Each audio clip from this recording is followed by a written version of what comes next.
Yo, what's good YouTube? It's boardzy, and this is going to be a review of the Pulsar X2V2, both the mini and the medium versions. Simple enough. It is just an improved version of the Pulsar X2. So I'm going to be comparing it to the previous units, the previous versions, even the ones that had optical switches and the updated coding, which are some of the changes, but overall I feel like this is just an improvement. The X2V2 is also 4K compatible, though it's not going to come with a dongle in the box. I'm sure you'll be able to pick one up for like 10-15 bucks, but the mouse still is $95, so the same as before with the improvements. Like I mentioned, is going to be using optical switches, but the big thing is that it has an updated click design. I'll explain this in more detail, but just look at the little gaps. You can see there are just posts and just things that were not there on the previous version of the click design, so that should mean that the quality is going to be better and hold up more over time. Obviously, Pulsar X2 was riddled with quality issues originally. There was click squeaking, there was lots of grinding, there were scroll wheel issues, which is another thing they addressed with the Pulsar Blue encoder.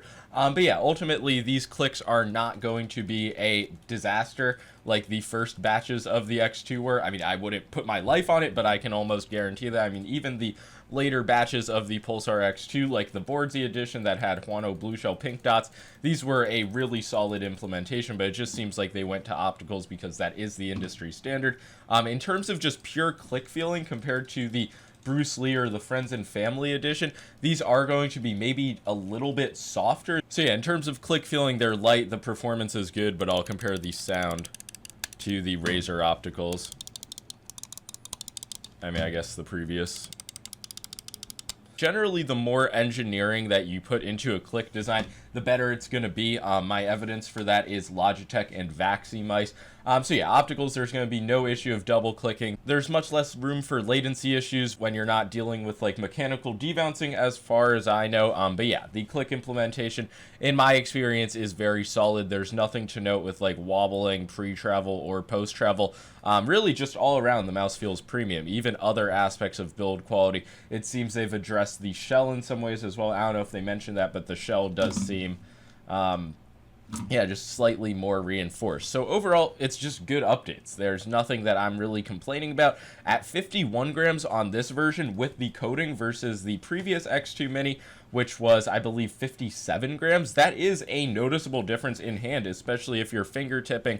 I mean, think about it. This was pretty much, it's still like 5 grams heavier than the original Starlight 12 Small was, but for a plastic mouse, it's pretty fucking light. It's obviously not as light as something like the G-Wolves HTX, but I prefer the flatter sides for fingertip on the X2 Mini shape compared to a lot of others. So I've been always pretty high on this shape. You can also aggressively claw the Mini, or if you just want a more medium-sized mouse, you can go with the medium, but this video is not going to be rehashing the X2 shape for the billionth time. I presume a lot of people are familiar, and if you're not, you can just peep one of my other reviews. But yeah, if you are looking for a small mouse, the X2V2 Mini is honestly going to be close to the top of my recommendations. I've already gotten a lot of comments from people asking whether they should go for the X2H or the X2V2, and it's really obviously just going to come down to what shape you prefer, since internally these are going to be identical mice, and you can just see that the X2H does have a higher back hump presence and the sides are going to be more curved, so it is more suitable for claw grip,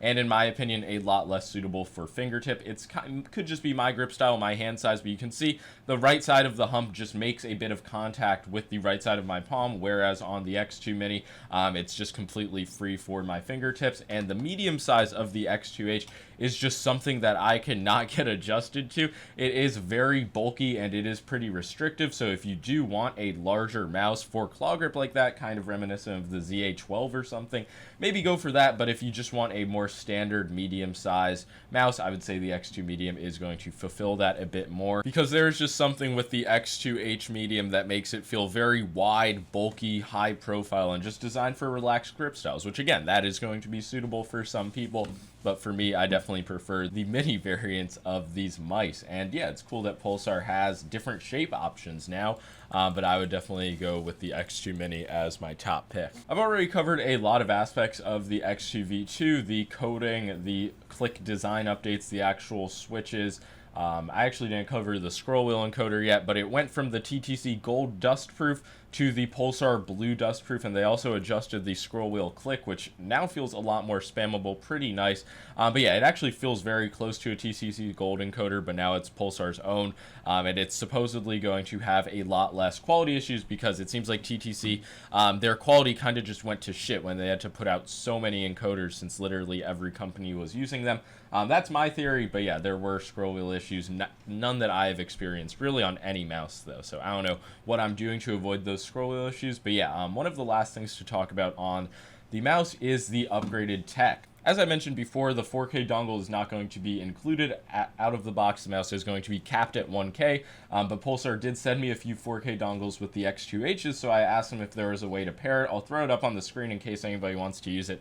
It is very simple, and yeah, then I had 4K on my X2V2, which is pretty fucking dope. I mean, it just keeps up with the times, basically. Again, I feel like every video I have to mention that I do feel like 4K makes a difference. I guess I am a 4K truther. I just believe it is noticeably better mouse input, so why would you not advocate for it on every mouse? And that's basically what Pulsar is doing. It's what Lamzu just did, and my experience has been solid. I don't have any stuttering, any like FPS drops while using 4K on any of the major games that I play. The battery life is obviously going to take a noticeable hit when you do use 4K. And yeah, this is definitely a situation where I have to charge the mouse maybe every 3 days compared to every week and a half, 2 weeks. So yeah, that's really to be expected. Obviously 4K polling compared to 1K or just lower polling rates in general is going to draw more power. But yeah, that kind of brings me to my next point. This compared to the standard X2, if you have one and you're satisfied with it, it's absolutely not a necessary upgrade. Like, it's not leaps and bounds ahead.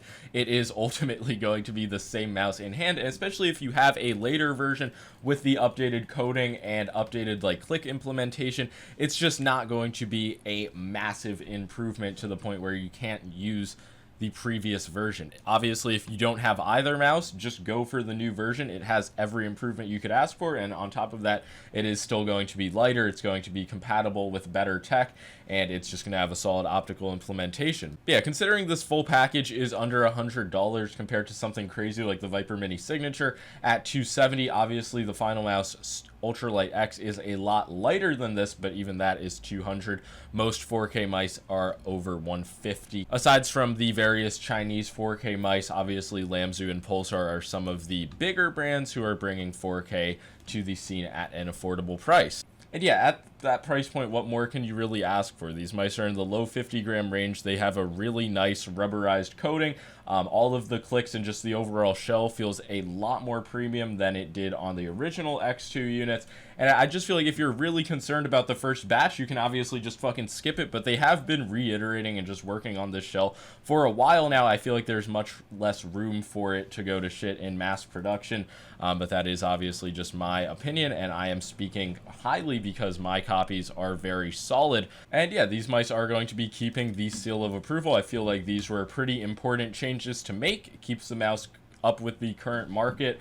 And yeah, I just feel like if you're in the market for especially a small mouse under $100, the X2 Mini might be my #1 go-to recommendation. Some of the only things that I don't think changed on this mouse were the side buttons, which just feel very nice, very premium, no issues with the quality on them, and the mouse skates. So they are pretty slow by default, but there are tons of aftermarket options already available, and if you had skates for the previous model, they're going to fit the same on the new version. So yeah, that's going to be all for my review of the updates on the Pulsar X2V2. I feel like the changes were pretty simple, but pretty important at the same time. Let me know if you have any other questions about the mouse, but obviously if you enjoyed the video, be sure to leave a like and subscribe if you want to see more reviews in the future, and peace.